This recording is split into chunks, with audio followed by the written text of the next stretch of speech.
gentlemen. Good afternoon. My name is Joshua Bailey.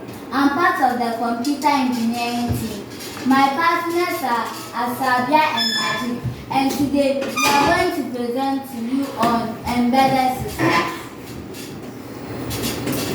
Now, the first you ask, what is an embedded system? An embedded system is a combination of software and hardware used to perform a specific task. Embedded systems are mostly found in a larger system. Embedded systems, you can program them, or they can only have one specific functionality.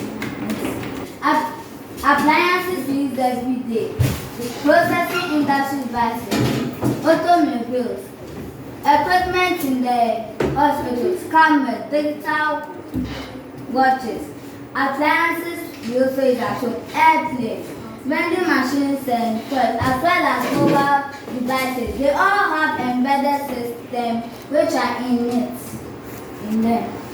Now, embedded systems are confusing systems, but some of them don't have a user interface. And most of them, and the ones that don't have a user interface, they are mostly used for a specific purpose, while some have a complex graphical user interface, like the ones in mobile devices. Now, user interface, they include buttons, the LED, and the touch screen sensing, which when you touch it reacts. Now, some systems, they use other interfaces, not their own. Now, history of embedded systems. Embedded systems date back to the 1960s. Charles Babbage developed an integrated circuit in 1961 to reduce the size and weight of the Apollo guidance computer. The Apollo guidance computer was a computer which was used during the Apollo mission and was placed on the Apollo command module and lunar module. Now, the first computer to use IC, the Apollo guidance computer was also the first computer to use IC, and it helped astronauts to collect real-time flight data. In 1965, Autonetics, now a part of Boeing, developed the D-17B computer, and it was a missile guidance system. Now, the D-17B computer is widely recognized as the first mass-produced embedded system, while the Minuteman II went into production in 1966. The D-1 was replaced with the NS-7 missile guidance system because of its high volume of integrated circuits.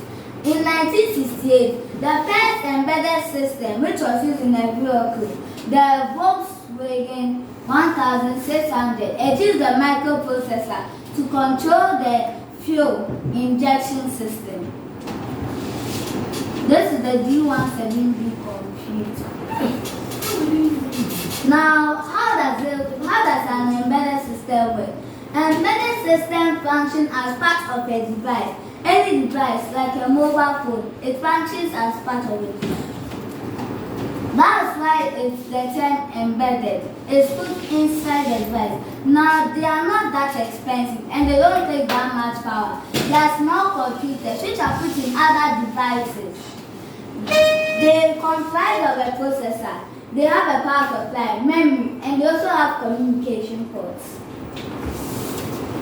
Embedded systems, they use the communication ports to transmit data between the processor and the peripheral devices, often other embedded systems, using a communication protocol. Now, the processor interprets this data with the help of the software stored on the memory. Now, the software is specific to the function that the embedded system serves. Now, characteristics of an embedded system. The main characteristic of an embedded system is that they have a specific task.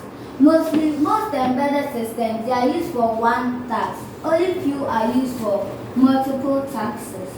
Now, embedded systems consist of hardware, software, and firmware.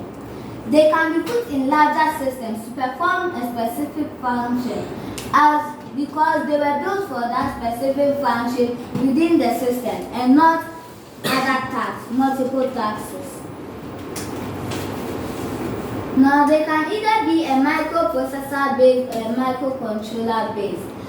A microprocessor and microcontroller are both integrated circuits that give the embedded system power. They are often used for real-time computing in the Internet of Things devices, which are devices interconnected and they don't need a user to operate.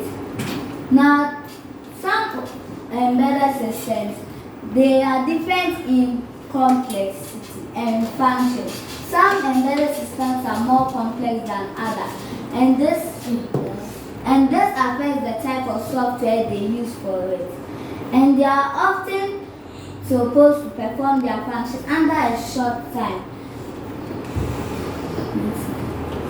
Now the types of embedded systems. We have one main type of embedded system. The